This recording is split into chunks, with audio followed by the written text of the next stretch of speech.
สบายดีพี่น้องหลังจากมอบเครื่องช่วยเหลือให้บรรดาลูกหลานปฐมสิมนุพากันมาขับปุ่นแจวขิงห่านติดแคมป์ของเลยพี่น้องห่านขับปุ่นแจวขิงของนางบี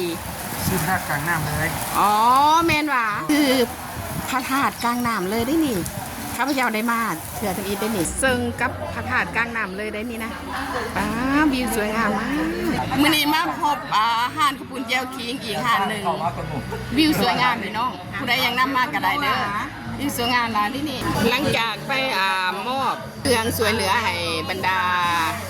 หลานๆอยู่เฮียนปฐมกินอาหารเที่ยงพี่น้องอยู่ห้านขับปุ่นแจวขิงอันนี้เป็นเจ้าภาพเจ้าศรัทธาเด้อที่เป็นสะพานบุญมาแต่เมืองฝรั่งไหว้เด้อสาธุสาธุเป็นยังไงเนาะแซ่บสบายดีทุกค